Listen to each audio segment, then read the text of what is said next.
सुरुवातीपासून सांगायला गेलं तर 18 जानेवारी 2026ला विश्रामबाग पोलीस स्टेशन अंतर्गत आम्ही 11/26 हा गुन्हा असा दाखल केला होता. हा गुन्हा दाखल झाल्याच आम्ही आमची तपास पथकला या गुन्ह्याच्या डिटेक्शनसाठी लावलं होतं. डिटेक्शनमध्ये तपास पथकांनी संशयित जे आरोपी होते त्यांना शोधून काढलं. शोधून काढल्यानंतर मग आमचे जे गोपनीय बातमीदार होते त्यांच्याकडनं आम्ही त्यांची वेराबोट्स काढले. वेराबोट्स काढल्यानंतर माहिती मिळाली की हे जे आरोपी आहे हे पुन्हा म्हणजे पुन्हा भारतामध्ये फिरणारा हा गिरोह आहे आणि वेगळ्या वेगळ्या ठिकाणी हे घरफोड्या, चोऱ्या, डकैत्या अशा प्रकारे हे काम करत असतात. जेव्हा ते पुण्याला त्यांचा पाठलाग आम्ही ठेवलाच होता, पण जेव्हा ते पुण्यामध्ये आले एक सापळा रचून 23 फेब्रुवारी या दिनांकी आम्ही त्यांना सापळा रचून त्यांना पकडल्यानंतर आम्ही त्यांची अटक केली. अटक केल्यानंतर त्यांना माननीय कोर्टासमोर हजर केलं. कोर्टाकडनं जेव्हा आम्हाला 9 दिवसाची PC मिळाली तिथून पुढील तपास आम्ही सुरू केला.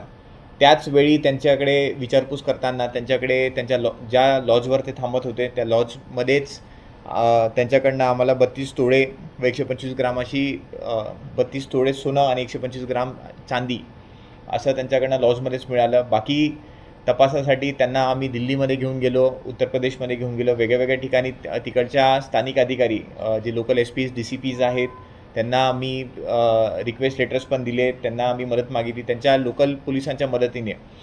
बाकी त्यांनी कोणत्या सोनाराकडे हे चोरीचं सामान वगैरे ठेवलं होतं ते सगळं आम्ही फाइंड आउट केलं.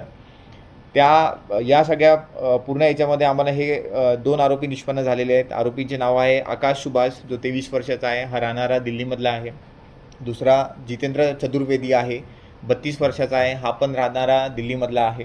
हे दोघं आरोपी उत्तर प्रदेश, दिल्ली, मध्य प्रदेश, महाराष्ट्र या सगळ्या ठिकाणी गुन्हे करत असतात. यांच्यावर हे सगळे रेकॉर्डवरचे आरोपी आहेत. जर आकाश सुभाष याचं जर म्हटलं, याच्यावर कोतवाली पोलीस स्टेशन गाझियाबाद उत्तर प्रदेशमध्ये 302 मर्डरचा गुन्हा आहे, 34 म्हणजे त्यासोबत आरोपी पण आहेत.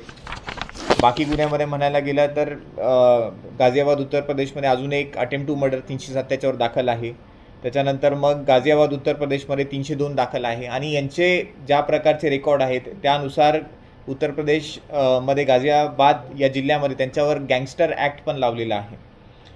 तर हे सराईत डकेती टाकणारे, खंडणी मागणारे, मर्डर करणारे असे आरोपी आहेत. यांना पकडलेलं आहे. पुण्या तपासामध्ये आपल्याला कळालं की पुणे शहरामध्ये यांनी ज्या घरफोड्या केल्या होत्या ते सगळे आपण त्यांचा तपास केलेला आहे. त्यांच्याकडनं त्यांनी कबुली दिलेली आहे आणि माल पण आपण रिकव्हरी केलेला आहे. त्याच्यामध्ये विश्रामबाग पोलीस स्टेशन गुन्हे नंबर 11/26, समर्थ पोलीस स्टेशन गुन्हे नंबर 24/26, समर्थ पोलीस स्टेशन गुन्हे नंबर 10/26, खडक पोलीस स्टेशन गुन्हे नंबर 28/26 आणि भोसरी पोलीस स्टेशन गुन्हे नंबर 39/26 हे सगळे गुन्ह्यांचा जो मुद्देमाल आहे तो आपण रिकव्हर केला आणि या आरोपींना आपण अटक केलेली आहे.